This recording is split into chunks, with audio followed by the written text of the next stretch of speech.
जुमे की नमाज के बाद मस्जिद में रेप पार्टी। मस्जिद से होती थी लड़कियों की तस्करी। रेप के बाद लड़कियों को गायब कर देते हैं मौलाना। पीड़िता की योगी से गुहार, अब होगा दरिंदों का इलाज।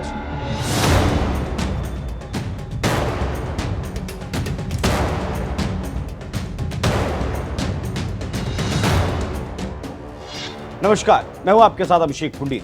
कई बार मस्जिद मदरसों से जो घिनौनी तस्वीर सामने आती है उसे देखकर इतनी घिन आती है कि घिन खुद शर्मा जाए। बहुत बार आपने सुना होगा कि मदरसों में मौलाना छोटे बच्चों के साथ कुकर्म करते हैं, उनके साथ गंदी हरकतें करते हैं। लेकिन आज मस्जिद मदरसों को लेकर जो खुलासा हुआ है उससे पता चलता है कि मस्जिद मदरसों में मौलाना तस्करी का भी गैंग चलाते हैं। वो हथियारों की तस्करी हो या फिर महिलाओं की तस्करी, रेप करना हो या फिर छोटी छोटी बच्चियों को नशा देकर उनका शोषण करना हो।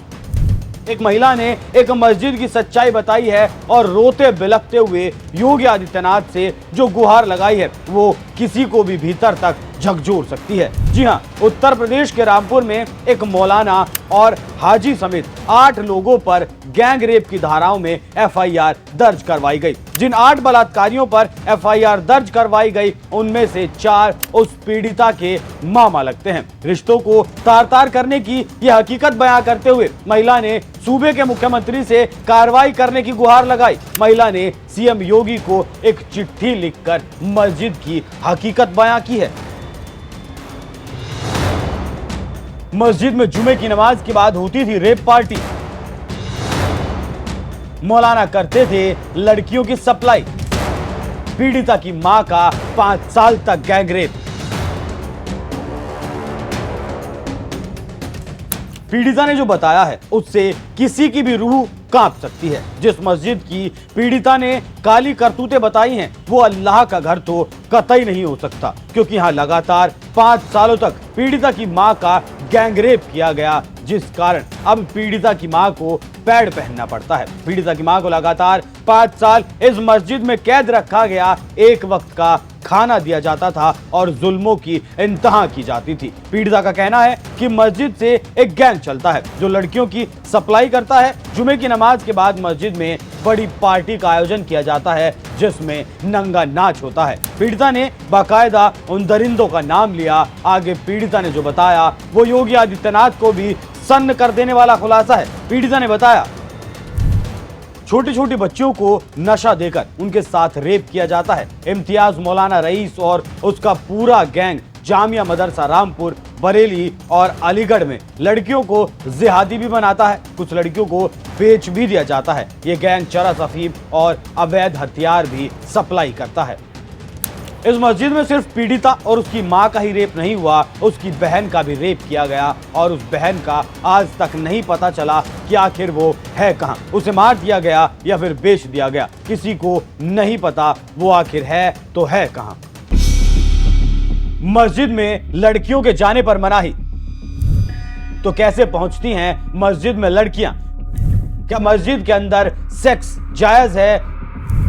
क्यों मस्जिद में कुरान का अपमान हो रहा है?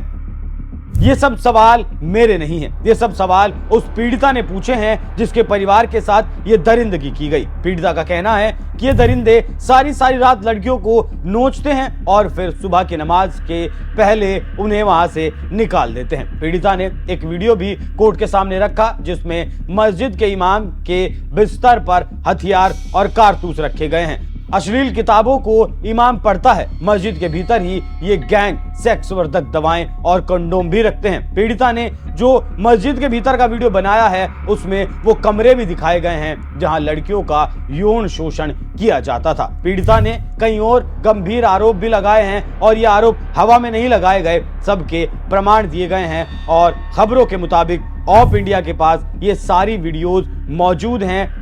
पीड़िता का कहना है कि ये गैंग कई हिंदुओं की हत्या भी कर चुका है। गुंडे किस्म के लोग, इनका गैंग उत्तराखंड तक एक्टिव है लेकिन आज तक इनका कोई कुछ नहीं बिगाड़ पाया।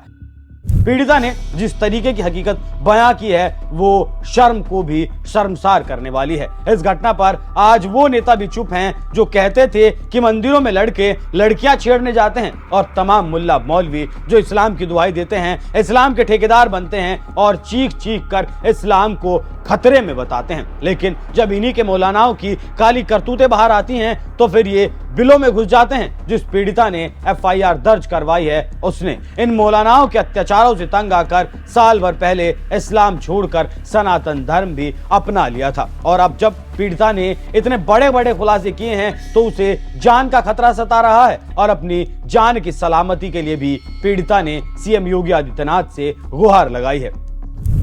वैसे मदरसों से निकलती इन चीख पुकारों को सुनते हुए सीएम योगी आदित्यनाथ ने ही मदरसों का सर्वे भी करवाया था और हजारों अवैध मदरसों पर ताला भी चढ़ा गया था। मदरसों में शिक्षा व्यवस्था को लगातार बेहतर करने का काम किया जा रहा है, लेकिन सरकार और कानून कितने भी सख्त क्यों ना हो जाएं, जब तक समाज की मानसिकता नहीं बदलेगी तब तक ऐसे घिनौनेपन पर काबू नहीं पाया जा सकता।